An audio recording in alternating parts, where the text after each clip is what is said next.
झारखंड की अगर हम बात करें तो झारखंड के अब तक के सबसे बड़े स्टूडेंट्स एजिटेशन में से एक में प्रोटेस्टर्स ने सोमवार को अपने स्टेट असेंबली के मार्च के वक्त कई बैरिगेड्स को तोड़कर उसे पार कर लिया। इसमें बार्ब वायर से लेकर लैस बैरिगेड्स भी शामिल थे। प्रोटेस्टर्स जो है वो स्टेट असेंबली के गेट नंबर 1 तक पहुंचे थे। झारखंड के गठन के बाद ये पहली बार था जब प्रोटेस्टर्स लेजिस्लेचर के इतने करीब पहुंचे। ऑफिशियल्स के मुताबिक मार्च के दौरान हुई क्लैशेस में कई एजिटेशंस और 4 पुलिसमैन घायल हुए। पुलिस ने अलिजेड इरेगुलरिटीज इन रिक्रूटमेंट एग्जामिनेशंस के खिलाफ प्रोटेस्ट कर रहे जॉब एस्पिरेंट्स पर वाटर कैनन, टीयर गैस का इस्तेमाल किया और लाठीचार्ज भी की।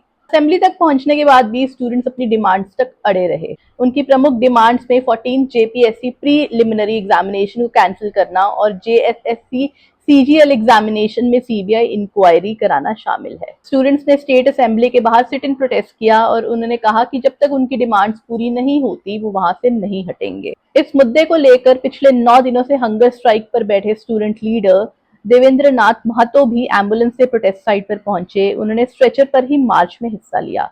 महतो ने कहा कि एजिटेशन जारी रहेगा और अब तक यह एक पीपल्स मूवमेंट बन चुका है। महतो ने यह भी कहा कि युवा, यूथ शब्द का उल्टा मतलब है वायु यानी कि एयर, और हवा को कोई रोक नहीं सकता। अब बात करते हैं कि झारखंड में स्टूडेंट्स की डिमांड्स क्या है। प्रोटेस्टर्स जो है झारखंड पब्लिक सर्विस कमीशन यानी कि जेपीएससी और झारखंड स्टाफ सिलेक्शन कमीशन यानी जेएसएससी के कामकाज में कॉम्प्रिहेंसिव रिफॉर्म्स की मांग कर रहे हैं। इसके अलावा वो कई रिक्रूटमेंट एग्जामिनेशंस को कैंसिल करने और एलिजेड इरेगुलरिटीज की इंडिपेंडेंट प्रोब की मांग भी कर रहे हैं।